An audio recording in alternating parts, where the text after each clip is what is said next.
Hello guys, pag-usapan lang natin sina Catherine Bernardo at Alden Richard. Ayon kasi guys sa mga netizens, super sweet naman. Alden Richard at Catherine Bernardo, present pa rin ang lambing at kilig. Siyempre guys, no, spotted na naman ang kanilang lambing at sweet. 'Di ba? Kasi yun guys ang lagi nga naman pinapakita ni na Alden Richard at Catherine Bernardo. Pero sa iba guys, may pwede silang reaction dyan. Ang iba kasi guys, ang reaction nila ay parang sila na. 'Di ba? Kasi alam naman natin guys kung ganyan na kasweet at ganyan na kalambing ang isa't isa, may ibig sabihin na yan. Kasi lagi nga naman napapagtanong guys, ang puso nila sa isa't isa. Kita nyo naman guys, Boy Abunda, tinanong si Catherine Bernardo.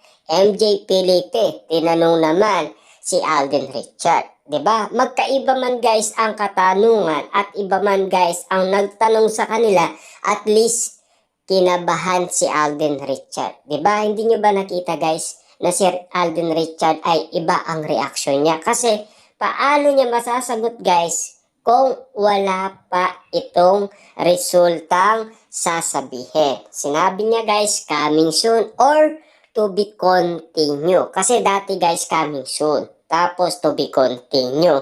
Tapos kay Boy Abunda naman, totoong totoo daw na siya ay magsasalita sa kanyang press con. Diba? At siyempre guys, meron naman yata eh. Bakit meron?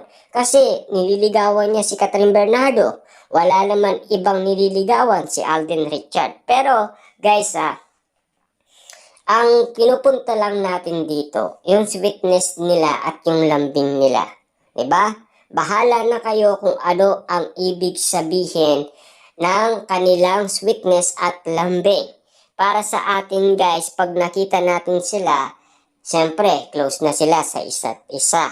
Alam na natin kung ano ang ibig sabihin niyan. Marami ng artistang gumagawa niyan. 'Di ba? At lalong-lalo na guys, 'di ba, ginagawa pa yan ni Kim Chiu at Paulo Abilino. Anong sinasabi nila guys? Pag ganyan sila kasweet at kalambing, magkaibigan lang daw sila. Walang ibig sabihin. Hintayin nyo guys na magsalita din sila at ganun din ang sasabihin nila. 'Di ba?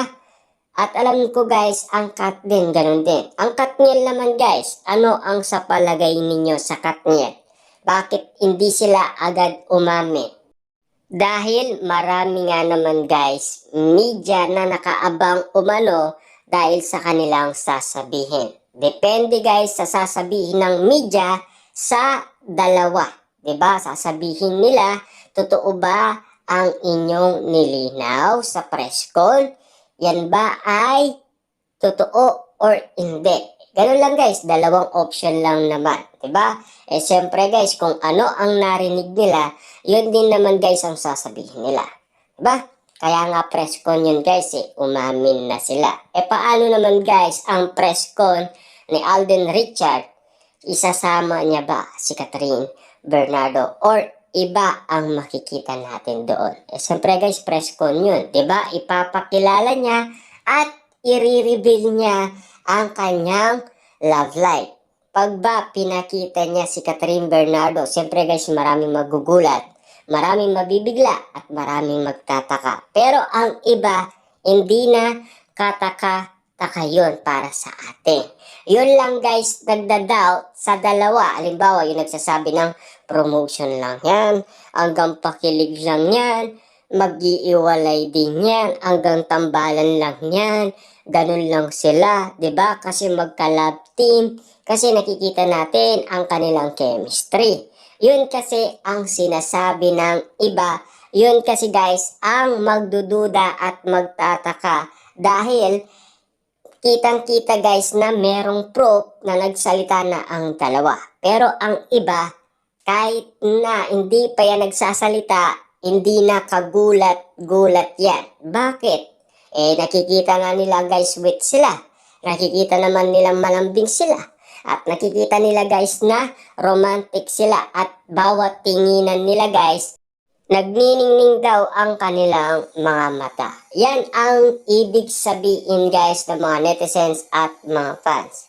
Yan kasi ang lagi nilang napapansin at laging nakikita. At lalong-lalo na guys, yung pag-care ni Alden Richard kay Catherine Bernardo.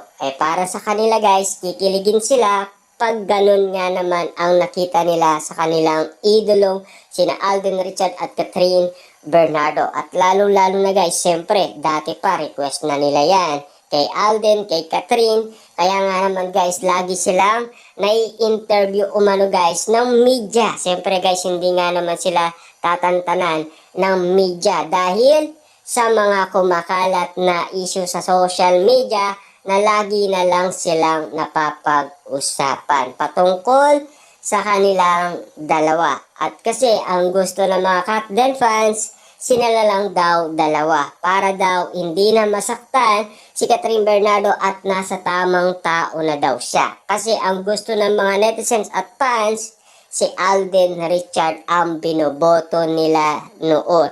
Ngayon naman guys, ano kaya ang say nila kapag nagkatuluyan ang kanilang idolo? Diba? Dahil sa maraming bumoto na maging sila, syempre guys, magiging masaya sila. Lalo-lalo na guys ang mga Katden fans dahil sa nangyari ang dalawa ay mag-on na. Diba? Ano ang susunod kapag mag-on na? Diba? Nagle-level up yan guys. Diba? Lalong-lalo na may edad na si Alden. Si Catherine Bernardo ay nasa 28 years old. Pero guys huwag kayong titingin kung ano man ang sinabi nila. Tignan nyo guys ano ba ang unang sinabi nila? Magkaibigan sila. Tapos anong sinabi ni Catherine? Mauuna daw ikakasal si Alden dahil sa kanyang edad, 'di ba? Dahil meron siyang binitawan na edad. Pero guys, take note. Walang ibang nililigawan si Alden maliban lang kay Catherine.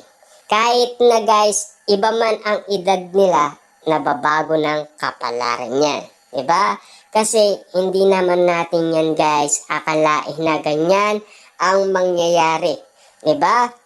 Pag yan guys nagkatotoo, alam na natin kung saan ang ending yan. 'Di ba? Kasi alam naman natin may plano yan. At lalong-lalo na guys, kaya naman nila